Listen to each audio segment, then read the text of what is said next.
بتمنى لكم سلامي صغر في ريبة بلدي. أنا بتمنى لكم سلامي صغر في ريبة بلدي، ونتمتع من غرب للشرق ومن جنوبنا لشمالنا. بلدنا بيهمنا والله هو الخالق، بلدنا بيخصنا والله هو الخالق. كل الأديان في بلدي دي لا شك صبوة دولة اللي كلنا يخلي تفرقة بين الدين. شمني بس أخوك جنوبي، بلدنا بيهمنا والله هو الخالق.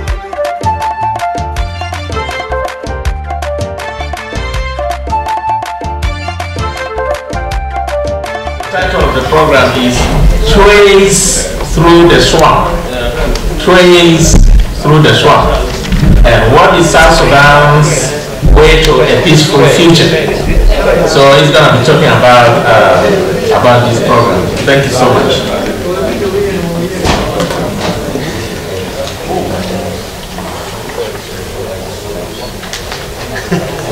I've been asked to just say hi and sit back down. Well, you all have been very patient. It's been a long day, and a lot of people have asked to speak who have been told that they don't have time to speak. So I feel like I need to ask your permission to tell a story. Okay, well, thank you. If you want to leave, or someone else wants to come and talk, or the women would like to come back up because they need more time, then please do that. And by the way, new masculinities, right? I know how to cook and clean my own dishes because I wandered around the world and I like to eat. So I needed to learn those things, right? So an elder and the elder's apprentice are wandering through the bush, and they come upon a village that is empty. But they can see all the windows and doors are shuttered up, and they can see people peeking out behind the doors, and they can see that it's a very, very, very poor village. All the crops are dead, all the gardens are dead. There are a few, maybe a chicken here and a little goat hanging around behind the house, but there's nothing there. It's very poor. So the elder sits down, and you all might have heard this story, but the elder sits down and he says to his apprentice, here we're going to take a rest. And he picks up 3 rocks.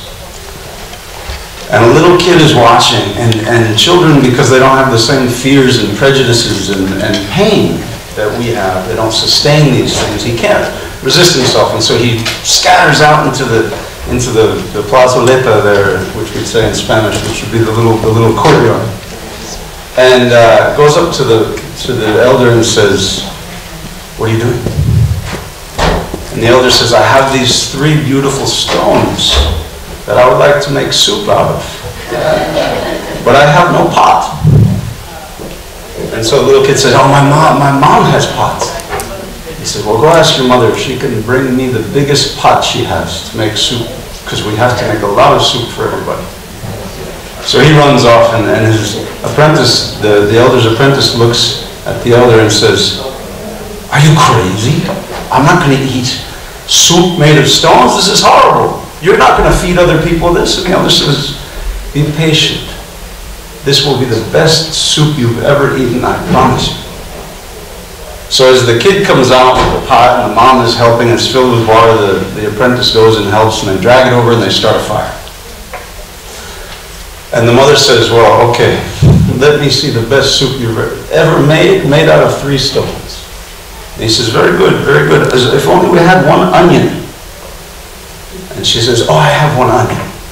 So she runs back to the house and gets an onion. And one of her neighbors follows her out. And they come back and throw the onion in.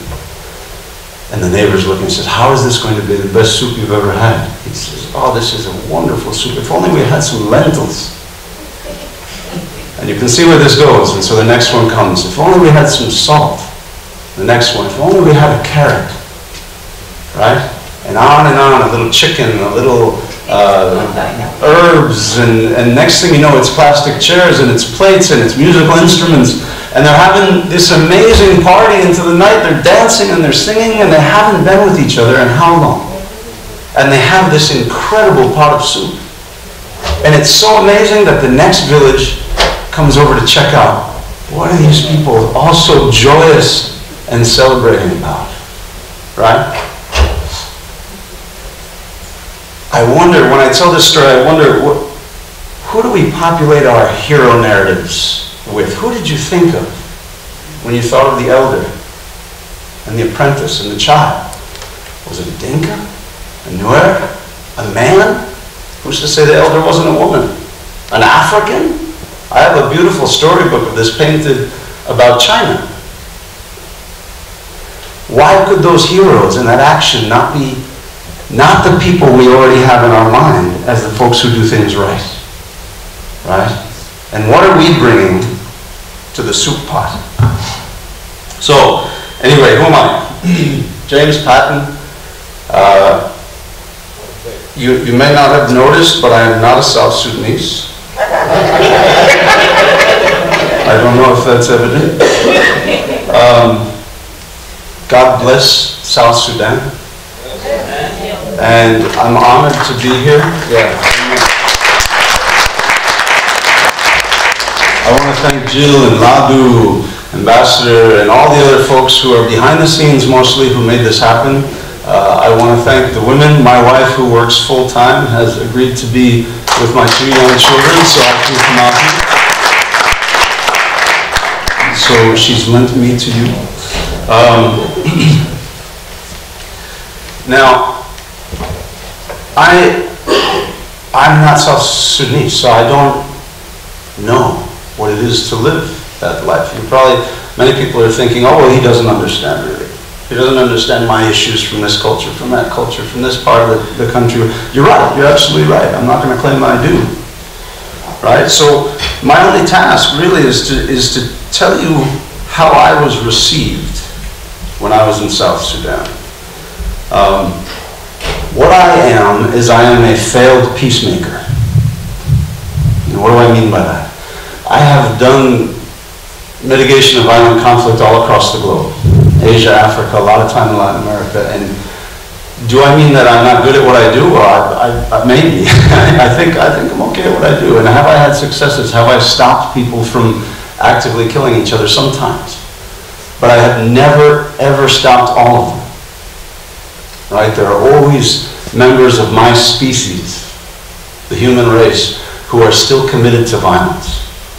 And actually, that's a good thing for me, because it means the end goal is not absolute success. The end goal is to do what we can with what we have, where we are. And so we are liberated from perfection. And yet we're given the absolute, powerful and profound responsibility to do something now. So I traveled all over South Sudan. My job was to observe potential instability prior to, during, and after the referendum for independence. So I was there about 9 months. I was responsible for the west half of the country. So from the river left. I actually met a brother here today from Turale, which is one of the places that I was up on the border in Wara, near the border with the north. And you know how I was received in South Sudan? I was sung through the streets. I was hopped over cows. I still get grief from my female counterpart because I was just trying to figure out how many cows she would go for on the market. I wasn't actually trying to sell it. But you know, I'm trying to understand the local economy. The South Sudanese thought it was hysterical that I was married and a State Department official because I had no cows at home, right? And so the culture was so powerful, but I was held and fed and housed and taken all around and heard stories and told stories with South Sudanese, Dinka, Merle, Bari. What was the other one? Orombombo, is that down in Ulu? Yes. So I'm forgetting now, unfortunately. I'm sorry, it's been 5 years since I've been there. But I actually think I have a number of fiancés. Maybe you can help me with this when you get back to law. Because I've been given the sheets and the pillowcases that have been stitched with beautiful designs on them. And is that a betrothal? Because I might have to explain that to my Colombian wife, and I'm not sure she will be Colombians or not. I love my wife. So, and I I had these great conversations. I mean, I tried to explain to her what the Minister of Peace from Lake State was telling me when I asked him how many children he had, and he said, and I said, Minister, that shouldn't be a trick question. I mean, it's very unusual that you have to think about how many children you have. And he said, I think I have about 50. I said, all right, maybe the question is how many wives do you have? He said, oh, 10. And then he sang for 2 hours the praises of multiple wives. They want to be on my good side, so they fight with each other. My wife actually said, well, if they'll help raise the kids, maybe that's not a bad option. But in any case, it was an amazing time for me, right? So don't take anything that I'm going to say as a judgment on South Sudan, because it's not. I love South Sudan, and I would do what I could and will to go back and help. And the truth is, the ambassador's right. I mean, the ambassador and I had a very lively, very, I think, helpful conversation yesterday, and I hope to continue it. But the U.S. has failed. We have failed. I'll give an example. And we cannot, I want to emphasize this point, we cannot heal South Sudan. Only the South can, right? But we are a potential resource to help with that. But we have failed. This is on the road from Rumbek to Ganyel, right? There was a road that was paid for by USAID money to connect lakes and warps and unity states. And it was requested by the chiefs of the towns on either side. This is a Dinka-Nuer divide, a classic place for a lot of violence. And the USAID gave the money, and the project was implemented, but about 5 miles, 5 kilometers from the border between the two states, the road ends abruptly. The pavement ends, boom. And you can see the cut in the forest. Actually, it wasn't paved, excuse me. It's just that nice plowed up hard dirt, right, that they have out in Rumbek. And you can see the cut in the forest, but the trees are going back up. So what happened? A local official took the last 5 kilometers of road and put it in from his house into the capital city because he wanted to be able to get closer to the city more quickly, right? So the whole point of this road was to combine these two communities in trade, in engagement around their spirituality and community efforts, etc., to try to diminish the violence. It was an idea that came from the communities. Okay, the Americans should have overseen that project better. We should have been careful who we gave the money to. We don't always do these things very well, and I understand that. And you see some of the problems. I mean, this is a tomb from some of the cattle raiding. This is where the road was washed out, where it ended. And we actually went to the ambassador and to USAID and we said, look, there's been cattle raiding on that border and they're going to kill each other. I need $3,000. Do we need $3,000?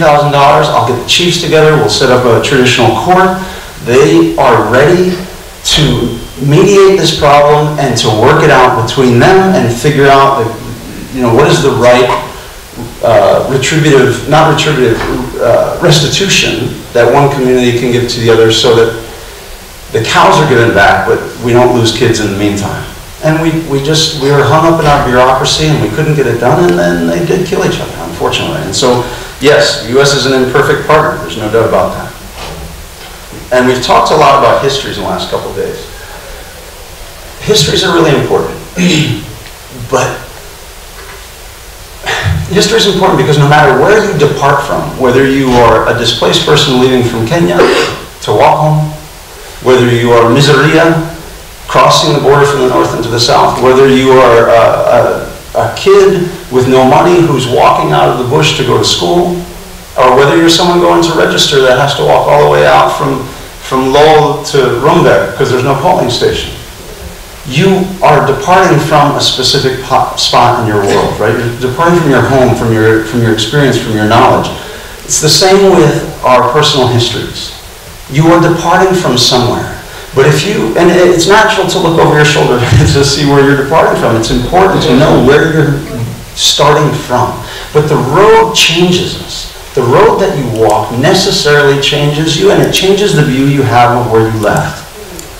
And if you keep craning your head around to keep that same vision of where you're left, you're going to end up walking in one direction and looking in the other.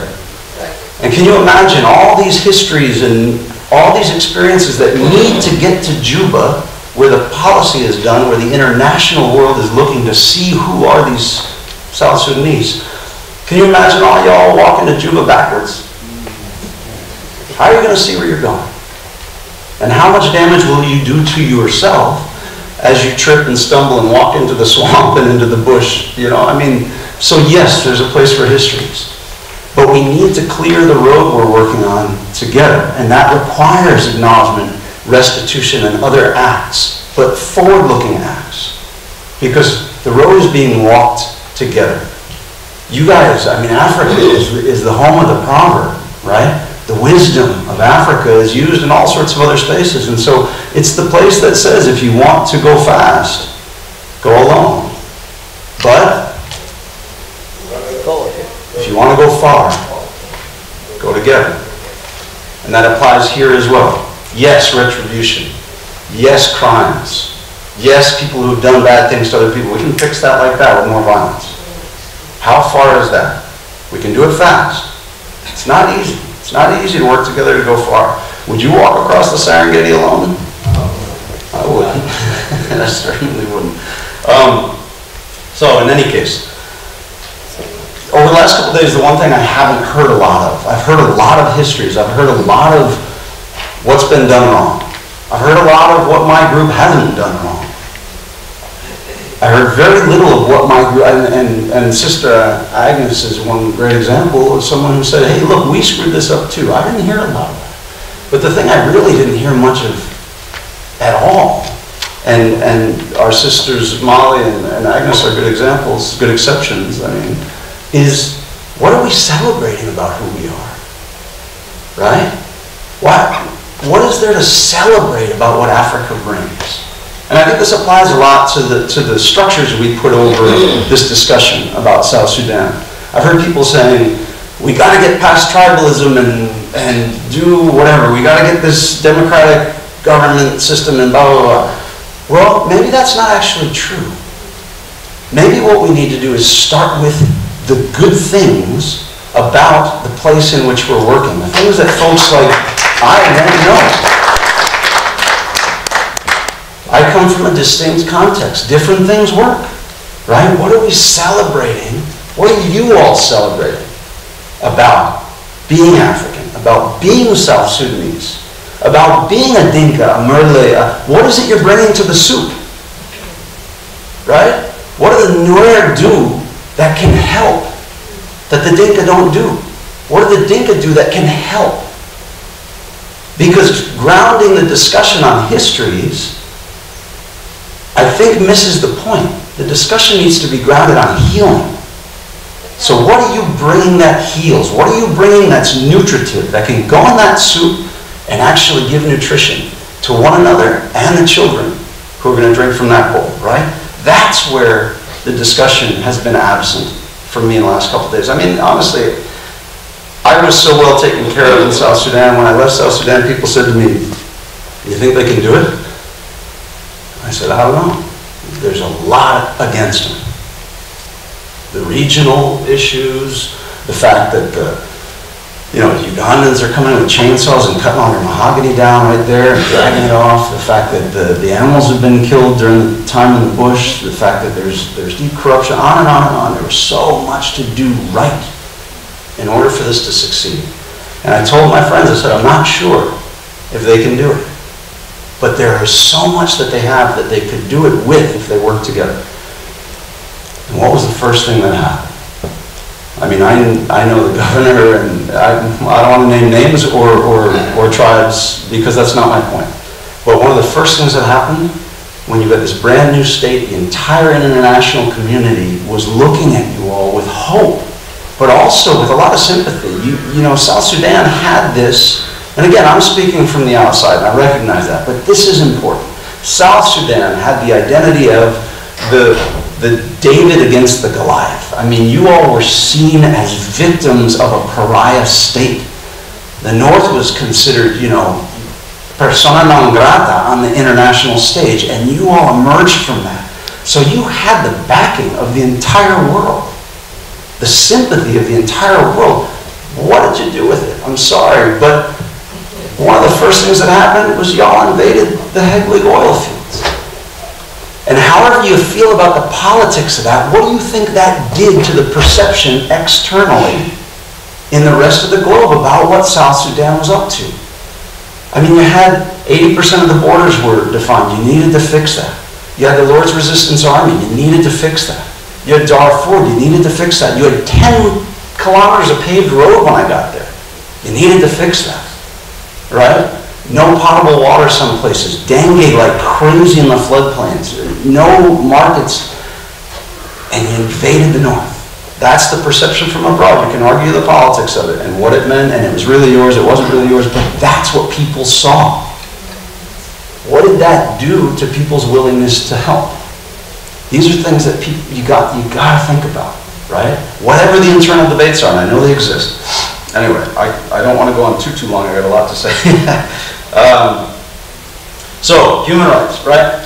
What's some basic stuff to celebrate in Africa? I hear a lot of talk about human rights. Human rights coming from the West as an international regime. It's in the UN. It's in lots of other places. But this is one of the beautiful things about Africa that you can celebrate. I mean, if a person wanders into a village and he's been cut and wounded and he's thirsty and he's not from there, what do? You throw him back out for the hyenas? No. You give him water and a bed. If a parent dies, who raises the child? You send him off? No, the community raises the child. Compassion, empathy, caring for one another, community. Aren't these human rights? This is the core of human rights, and this is the core of African culture. You all should own the human rights narrative rather than have it imposed upon you.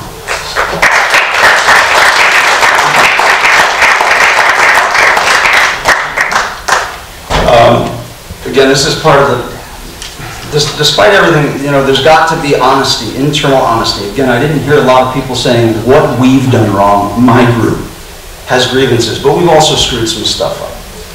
The lack of that kind of honesty, the rebelling against any kind of criticism, the fact that we will drift towards incitement in order to make people feel badly about not supporting certain groups is not a departure point for reconciliation and constructive engagement. I mean, these are just some of the things that we talked about cattle raiding, we talked about corruption. I mean, I know governors who moved people 5 kilometers away from water in order to get money to build a university, right? The whole community that had lived there for 100 years was now off where they couldn't get access to water.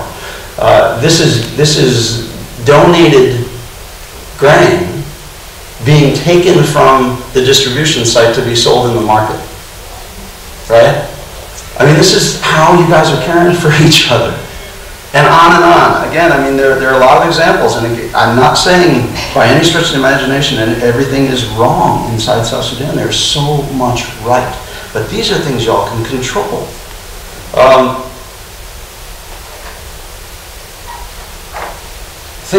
History is important, but history is also a problem. I mean, we have so much blamed on histories. Child soldiers, cattle violence, land grabs, dehumanizing language, rape, grotesque violence, on and on and on. It's all justified by histories. But the question is this what you're proud of? Is this what these kids are cheering about?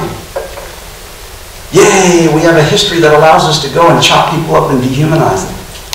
What is it about your histories that can actually do something different, that you could be proud of, that you could have the external community and the internal community look at you and say, wow, I'm a Nord, you're a Dinka, but man, that stuff you're doing is great. This is something I really respect about your culture and your heritage. Why don't we use that to work on something together? Instead we're putting ourselves in opposition. This is what you screwed up. Fix it or we can't work together. The question is, which of these things are going to lead to a different future? I mean, Einstein's famous for saying the definition of insanity is doing the same thing over and over and over again and expecting a different outcome. A good friend of mine in South America just gave me a great definition, and he said, reconciliation becomes possible when you give up on the hope for a better past. When you give up on the hope for a better past, turn around, look forward, stop looking back. It's there, it's important, but you're going to trip over something if you keep walking backwards. So, you have succeeded. right? You have succeeded. In the run-up to the referendum, cattle violence dropped 90%. How did that happen? And I'll give you one example. There's some leaders in one of the states. There was a contested election for governor. It was largely claimed to have been stolen, and people were getting ready to go at each other, the different political groups that were supporting different candidates. And those two candidates that obviously had profound differences, led by one of the big leaders, traveled from town to town around that state and told people, regardless of how you feel about the election, it's done. Stop. Let's move on together. We'll figure it out. Even the loser of that election, who feels, some claim rightfully so, that it was stolen. And that was in the lead up to the referendum, so they had a reason for it, right? Let's calm down so this referendum is legitimate and it's seen internationally as an honest and successful referendum. Now, of course, I'm talking about Angelina Teny, Tabandeng, and Riek Machar, and I'm not defending Riek Machar. I'm not, I know Riek, I don't know Salva Kiir, and I think that some of the things Riek Machar has done or has allowed to be done in his name are horrifying. And I would say the same thing to his face, and I'm sure Kiir is the same. He's probably done wonderful things and terrible things. This is not about starting to identify the good guy and the bad guy. My point is, in any conflict space, if you want to come out of it, you need to start identifying actions rather than identity groups. What is right, not who is doing it.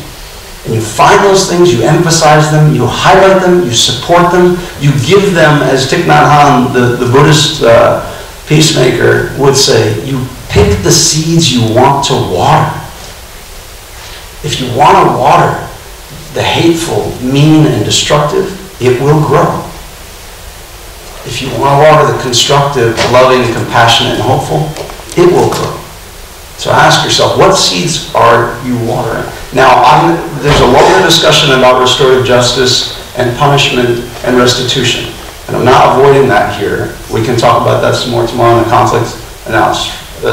conflict resolution workshop. But the other thing is, coming to that point, I don't understand, this is just one example. What is the argument about not freezing the assets of the leaders? I hear the counter-argument, well, this southern people are going to suffer.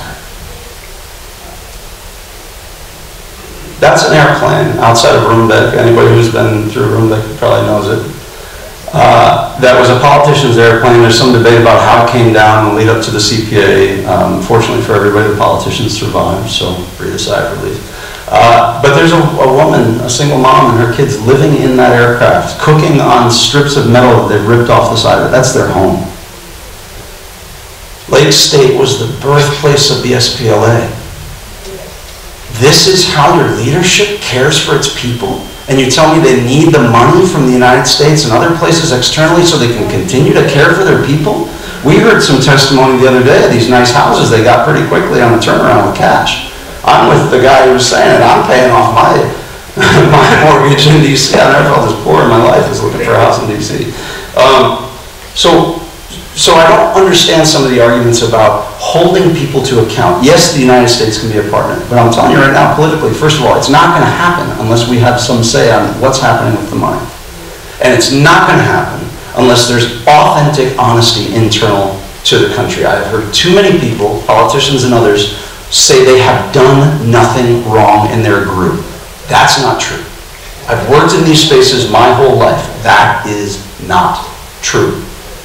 Now, you may keep your hands clean, you may distance yourself from it, but let's start from the truth. As they say, there is nothing before God but the truth. Is that what's happening when we talk our political lines? Is that what's happening when we talk about our in-group and our out-group? Your integrity is on the line, right? Starting with that, we might be able to get a lot done. I'll skip over some of the things that would extend this way too long. Someone's got to kind of show me when I've got 3, maybe 5 minutes left, which I probably passed already, sorry. I'm standing between you and your social hour, so if you rebel on me, I will understand. So in any case, let's skip forward a little bit. Peg leg, airplane family, okay. Yeah, I guess one of the points I want to drive home on that is we need to find and support leaders who are servant leaders, right? I met a minister in Lake State who was the person who told me all the numbers on corruption, all the fake political names on the salary rolls where you got politicians drawing 2 and 3 salaries. He was the one who said we need to figure out what to do with the SPLA that we demobilize because it's a bunch of militias that need to get professionalized as a single army, and that means people are going to have to lay their guns down. Those guns, when they were laid down, they were put in containers that were locked up by the UN, and guess what? When they went back to check on them, they were gone. Right? I don't think it was, you know, my Danish friends at the UN who took them, but somebody took them and they were apparently sold right back to the community. In fact, the things that I heard from politicians is that SPLA members were literally going out to the communities and just writing them a receipt. They weren't even taking the gun and selling it back. They were literally just giving them a receipt and taking the cash, and they had done the transaction, right? So, I know I sense a presence.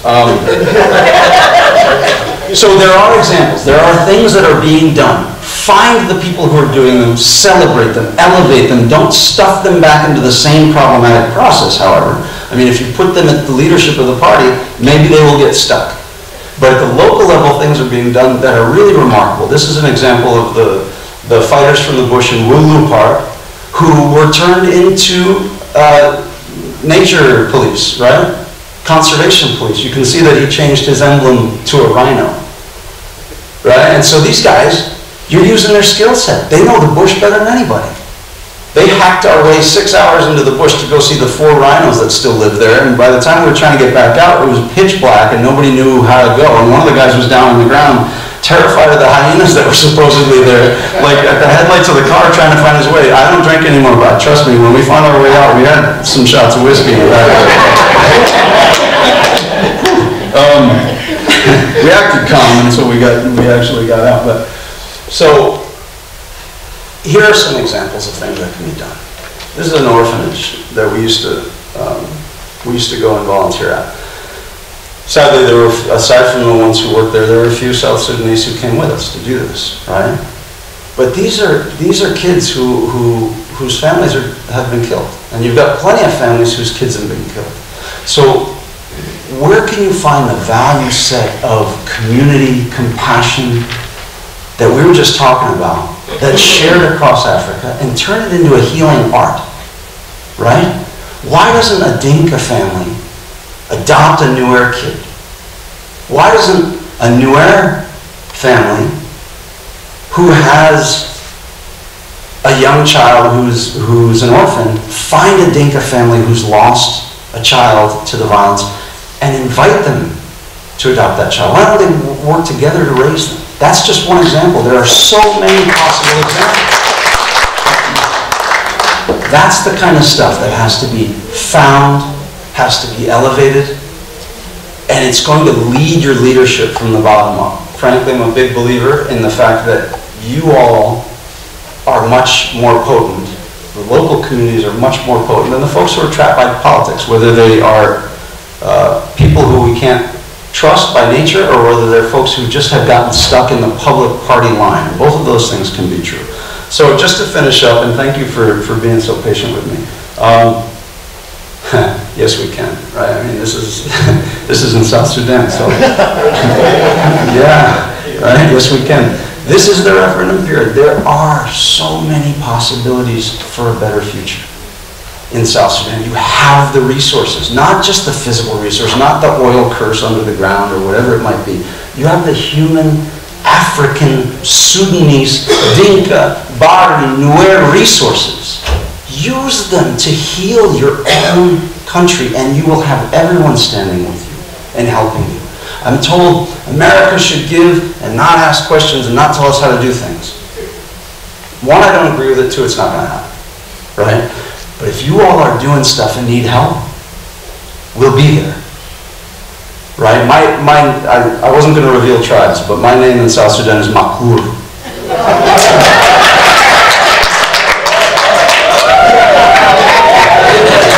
I was adopted by the Dinka Agar, the Patiop clan in said that, some 13-year-old kid at the bar says, "I'm popped you off. Can you give me your cell phone?" I said, I had to provide for everybody. But I promise you that I will go back to South Sudan. I don't know when. It might not be very soon, but I'm trying. And I promise you I will gather my people. I will gather the Lake State government, the unity government. I will bring resources. I will find resources with them, and I will finish that road between Lake and Unity State. So that's my onion that I'm throwing in the pot. And I just invite you all to dinner, that's all.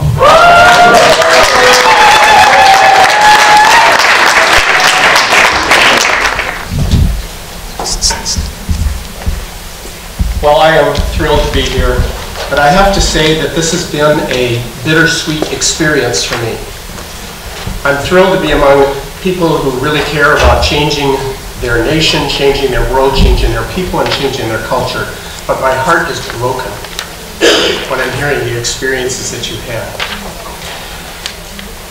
I decided that in the next 25 minutes, I'm going to encourage everyone here with practical, effective action steps that you can take immediately to reverse the cycles of violence, poverty, and discrimination, tribalism, corruption, and hopelessness. South Sudan has been waiting a long time to understand and walk into its destiny as a nation and as a people. This conference is bringing people together in dialogue about the problems and solutions to these destructive cycles. You've heard representatives from the different parties. You've heard from the elders.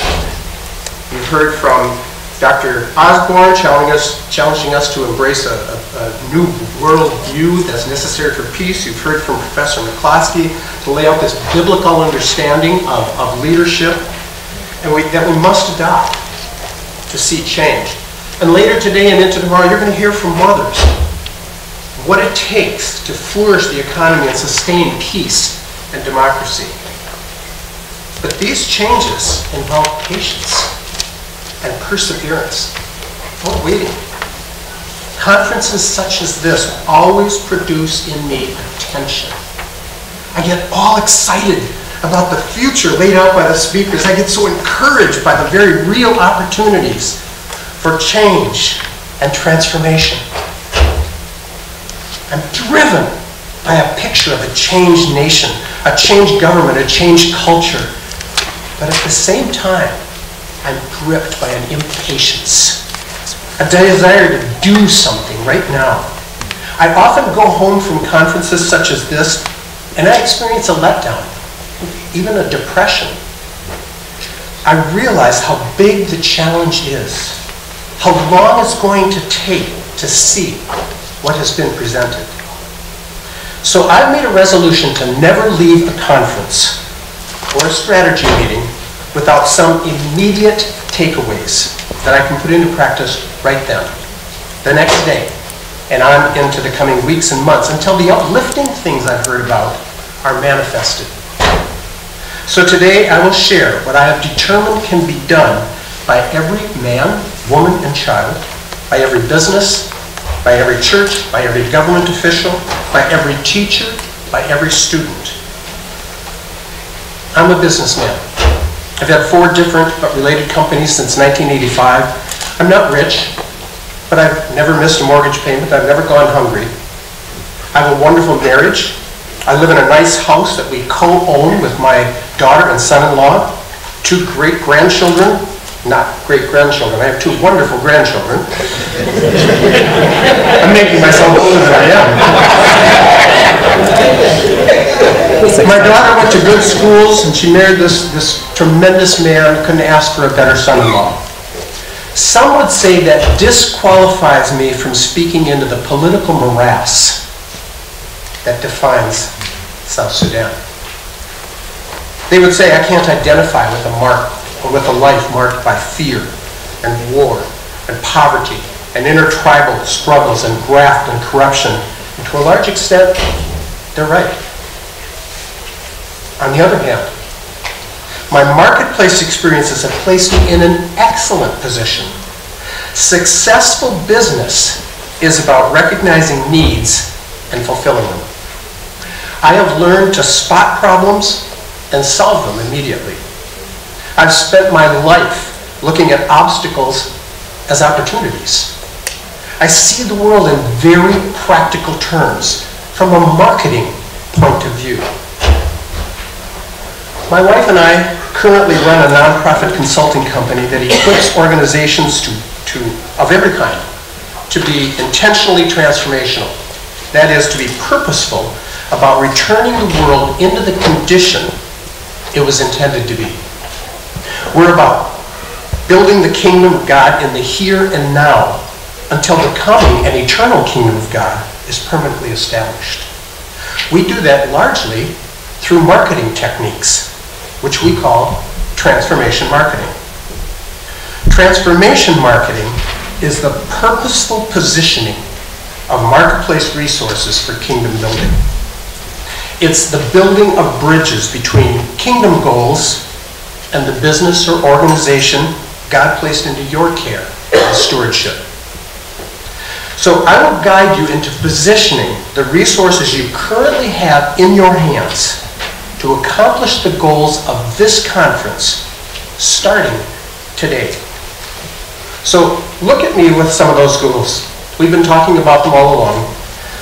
These are just some of them right out of your program. The conference's goal is to strengthen the peace process through means of dialogue and truth-telling about our status quo. Well, I will tell you how to carry that dialogue and truth-telling into your everyday conversation, your everyday activities, into your business, your school, your neighborhood, or your government job. Here's another one.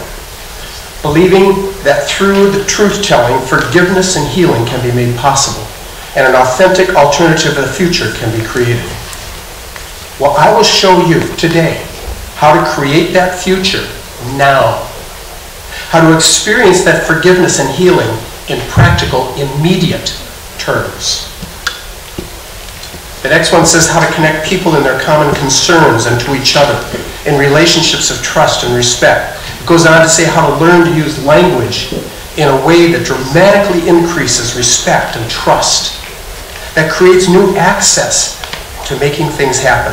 Today, you will actually practice building relationships marked by mutual respect in which you model God's love for all. The next one says, how can we promote working together in a variety of settings, embracing the interfaith communities, varied economical activities, and cultural differences? It also says, truthfully and honestly discuss ways and means of eradicating marginalization. You will learn today, in the next, now about 15 minutes, to cross over barriers of faith, culture, gender, economic status, and to build an environment of cooperation in peace. The program goes on to say, in conclusion, we believe that the fundamental work to be done in our time is to uproot guilt and plant forgiveness, to tear out arrogance and exchange love for hate, making the present comfortable and the future promising. Certainly, without reconciliation and forgiveness, the future will be hopeless. So let's get started. There are two guiding principles in marketing that I've learned from Scripture. Many of you here are Christians and will have no trouble understanding how these are connected, but for those of you who aren't, bear with me. I just ask that you put on a marketplace hat and suggest that you will quickly see the universal wisdom in each of these. The first principle is that the resources you already have are those that you can apply to the task.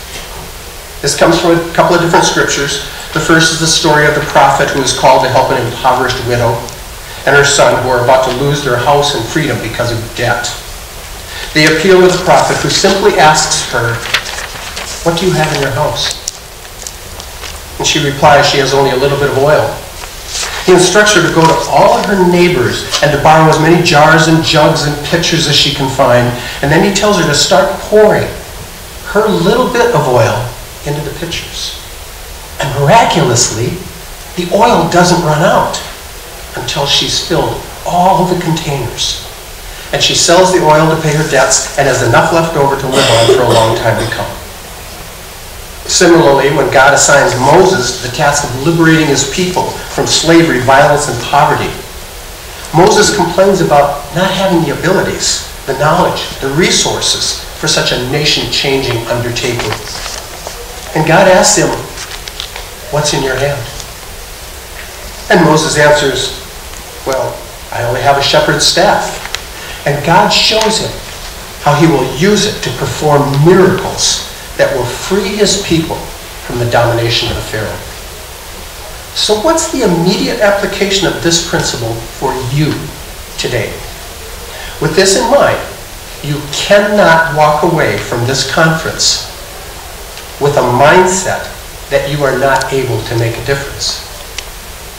You cannot argue that you're merely a student or only a pastor, or that your business isn't making a profit yet, or now you live in the United States and you really can't do much. I ask you now, what is in your hands? What do you have in your house? What talents do you have? What personality do you have? What do you know? What knowledge do you possess? What's your family like? There's a whole series of these. Do you have a sense of humor, good listening skills, influential speaking style? Do you have good health? Are you physically able, emotionally? Do you have strong observation skills? The thing you have the most, that I didn't even list when I'll show you the next slide, is your identity in Christ. If you grasp who you are in the kingdom of God, you will never ever doubt 1 second that you can go away from this conference doing everything that we've talked about in these last 2 days. There's some little booklets out on the registration table. I didn't have enough for everybody, so I put some out there. The gray ones are on identity. We could go on and on with an inventory of what resources you already have, but these are not hypothetical questions. I'm going to give you 90 seconds right now, a minute and a half, to jot down a quick list of what's in your hand. So please, start now.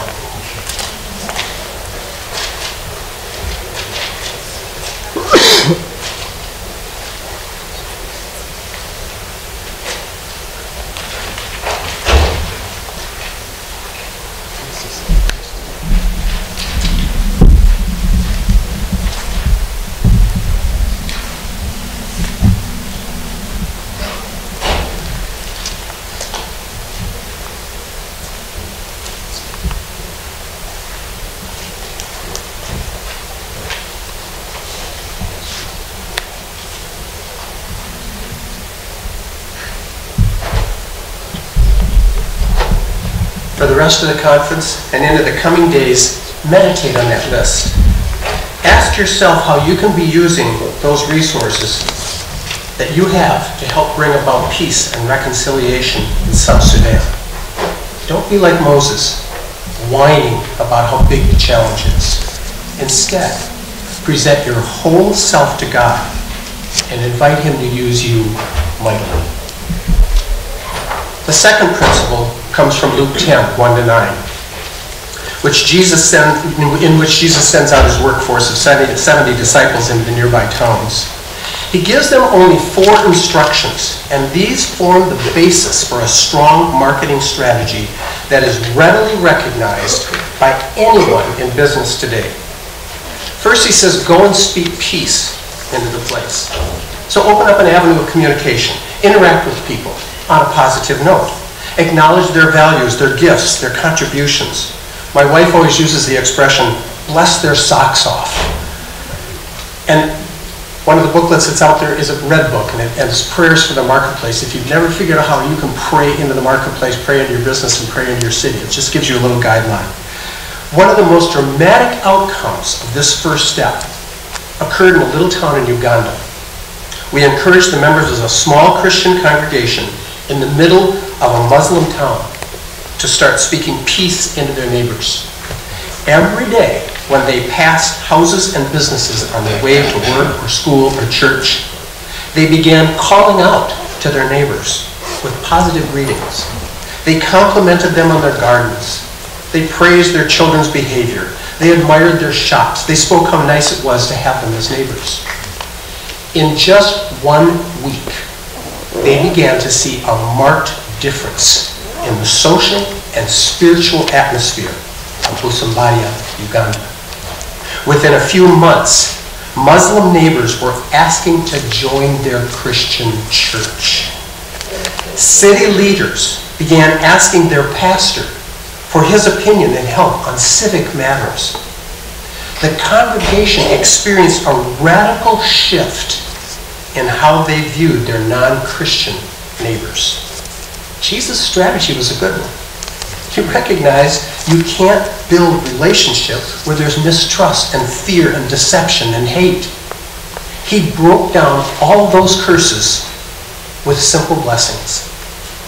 And that's your job right now. Turn to each other and speak peace into your neighbor. Try to avoid using standard Christianese. God bless you, peace and shalom, Jesus loves you. Jesus didn't introduce any of that kind of language until step 4. And we're only on step 1.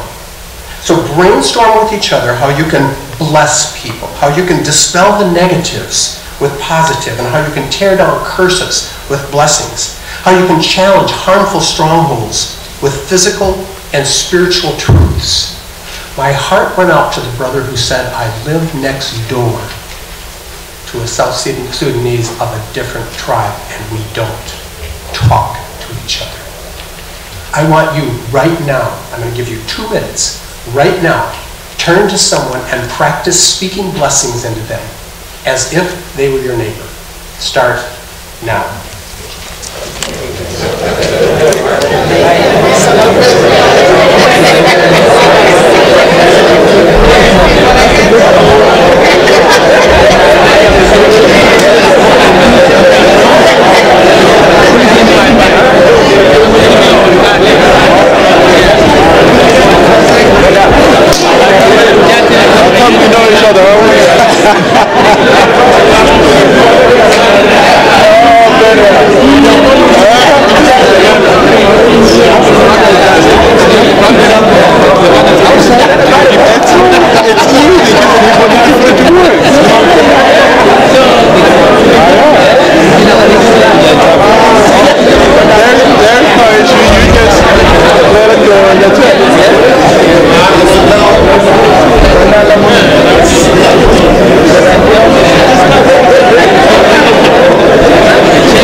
Of building peace and reconciliation.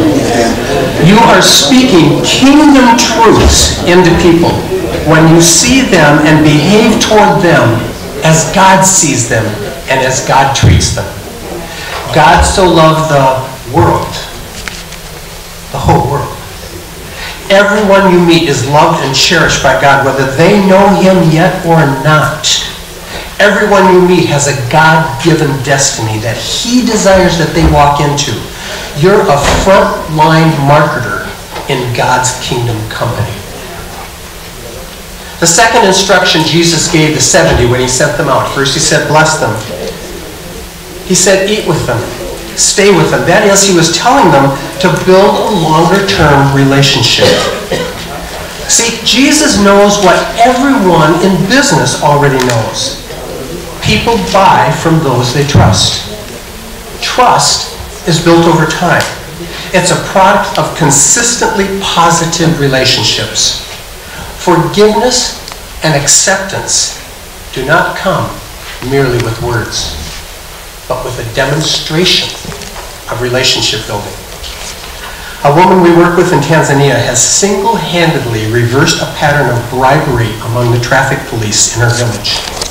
Situated on a main highway to Mozambique and Zambia, those underpaid, underappreciated police would routinely stop truckers until small bribes were paid. I know you've never heard of this kind of a practice, but it does happen. Our friend began reaching out to these officials. She practiced speaking peace into them, thanking them for their service through any kind of weather. She went out daily to talk with them. She brought them fresh, cool water. She brought them cold Cokes and stood out on the highway chatting with them. She began building a relationship with them, offering them the use of her restaurant's air-conditioned meeting room for their breaks. She built an extra bathroom in her own home just for their comfort. She demonstrated to them that she was there for them and that she cared for them as individuals. I interrupt this story to tell you about Jesus' third instruction. Meet their needs. Heal them. In business, this is a no-brainer. We meet people's needs through our product, through our service. In short, we service people with whatever we have in our hands. That was part of that exercise earlier. Whatever we have in our house. Usually the first interactions are small, meeting very basic needs. Then, as trust grows, people begin to share with us bigger, more significant needs. Our pastor friend in Uganda, he began offering adult education to the Muslim youth of the town who could barely read or write after years in the madrasa, the Islamic elementary and secondary education system. The congregation provided jobs for entire families on church-owned agricultural lands. Our friend in Tanzania, she organized her congregation into a workforce that cleaned and painted the police barracks so that they became a desirable place to live. As we meet people's needs and we're further building relationship and reversing the curses of poverty, ill will, suspicion, and discrimination, we're opening doors. And those doors are those in which people will trust us with greater things in their lives, their families, their businesses. We're bringing them to the point that Jesus was equipping his disciples for. And his final instruction was, tell them the kingdom of God is near. Notice that this is step 4, not step 1. Jesus knows the hearts and minds of his people. We cannot accept the kingdom until we experience it. The practical advice I'm sharing to accomplish the goals of this conference do not include preaching and evangelism as we know it. Rather, it's based on the very instructions of Jesus. The police in our friend's village in Tanzania are now a welcome sight to truckers. Traffic jams as a result of lengthy stops have been eliminated. Relationships among the businesses, churches, and police are at an all-time high. In Busambadia, employment is up. Graduation rates are up. Christian-Muslim relationships are strongly positive. A mosque leader died recently and openly arranged that the Christian pastor preach his funeral in the mosque. Muslims are coming to Christ as never before. In Kenya, a pastor friend of ours has built a relationship with a Muslim bar owner that has transformed a once crime-ridden neighborhood into a peaceful part of the city, marked by a children-friendly park created in partnership between Christians and Muslims.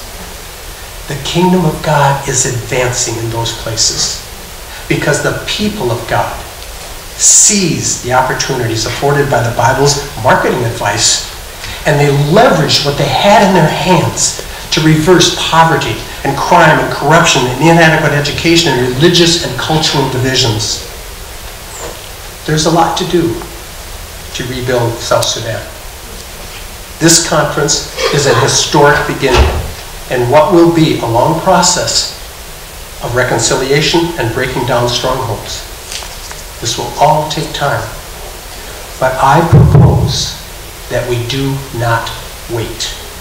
I propose that we begin today to speak the future into a present reality.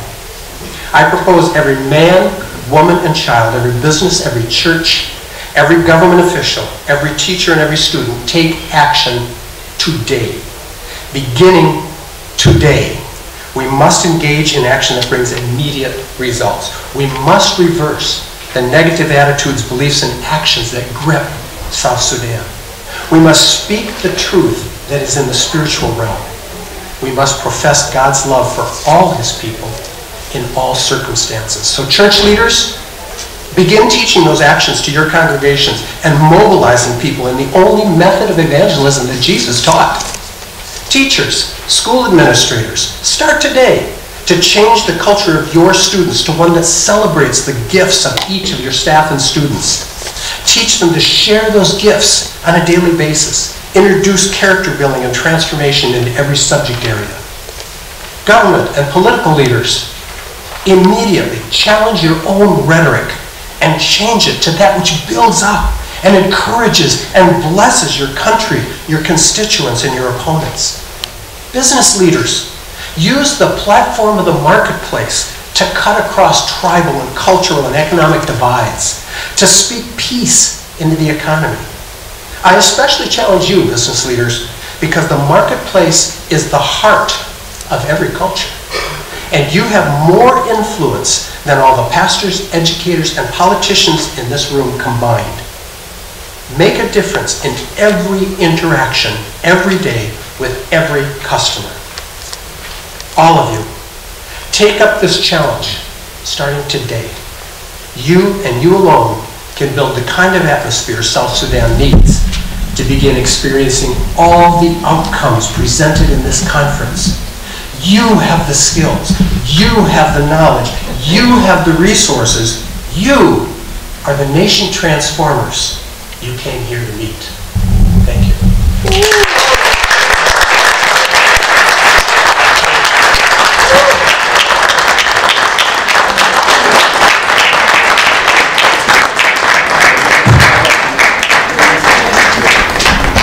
Thank you so much, Professor Bob, for the wonderful and powerful presentation you have made for us. And I hope all of you got the message positively.